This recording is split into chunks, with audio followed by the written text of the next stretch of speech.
Hey everybody, this video is going to be a little bit different because I'm going to be talking about the maths behind crochet and specifically to do with working in the round and working on a hat. So rather than actually show you how to make a hat like I've done before, I'm actually going to talk about the things to look out for and the maths. If you can learn the maths in crochet and use some fundamental similar techniques each time you work on a hat, it's going to make your life a lot easier.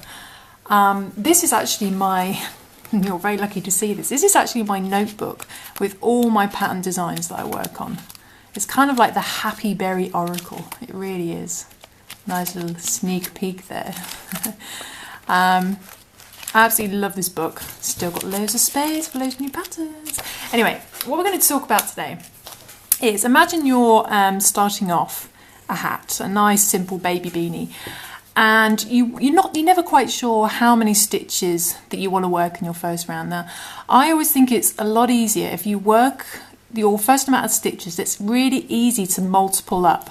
And of course, the easiest times table that we pretty much remember from school is the 5 times table or the 10 times table, because it's just really easy to know that by the second round, you're going to have 20 stitches. So say we start off with 10 stitches on our first round. And what you want to do after your 10 stitches, the next round, your second round, you always want to work increases all the way around. Pretty much that's what you're going to be doing. So, but you just want to work increases in each stitch around. So you've got 10 stitches, you're going to work a nice increase in every single stitch around. And you're going to know, because you're doing a nice times table, that by the end of that, you're doubling your 10, you're going to end up with 20 stitches by your second round.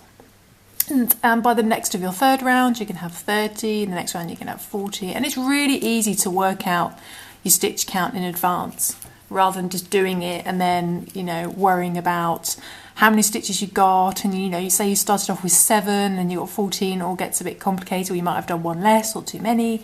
If you just stick to this formula of nice, easy times tables to work out, it's going to make your life a lot easier. So if you're working with 10, you know that by the second round you'll have 20, the third round you'll have 30 and 40, or if you start off with say 8, you're going to have by the next round you can have 16, and so on and so forth. So, and then one of the other things to work towards is, like I said here, the second round you want to work an increase in every stitch around, and then on your third round you're going to have just 1 stitch by itself, and then you're going to have an increase, and then 1 stitch by itself, and then have its increase. And then by your next round, you want to always have 1 stitch by itself, 1 stitch by itself, and then your increase. 1 stitch by itself, 1 stitch by itself, and then your increase. It's looking like a chart pattern. And as you can see, your increases are always going to end up in the same location. I haven't done that very well, so I've got a camera in front of me, but your increases should always end up in the same location, like this. And by the time you've finished your actual working in the round part, you're going to see that your increases are all nicely lined up, like so. And that's always working from your initial stitches and then working an increase in every stitch, like so, and then doing 1 on its own, increase, 1 on its own, increase, and the next round it's 2 on its own, increase, 2 on its own, increase. Next one is going to be, that's right, 3 on its own, increase, 1, 2, 3, increase. Next one, if you want to make it bigger, it's going to be 4 on its own, increase. And it's just a really nice, neat way to work on a hat, and that's how you work in the round. Now, to make a hat, a lot of people make the mistake of doing a little bit of increasing and then just doing just a round of normal stitches, and then, oh, it's not quite big yet, I'll have to increase it a bit more, so you do a bit more increases, and it gets really messy and it gets a bit confusing. So if you work, when you start a hat, here's your nice hat, this is your little baby beanie hat, and if you work this part, which is you're working in the round, so this is literally the top of your hat, it's going to be a circle. It's just going to be a circle. And to turn it into a hat, once you've got the size that you're happy with, is you then just literally work one stitch in each stitch around to create your length. So you do your increases all in one go to get the size that you want, and then you're going to work your length. And if you do that for hats all the time, it's going to be a really nice, neat and tidy way of working on a hat. So then the only thing you've got to work out is how big to make your hat.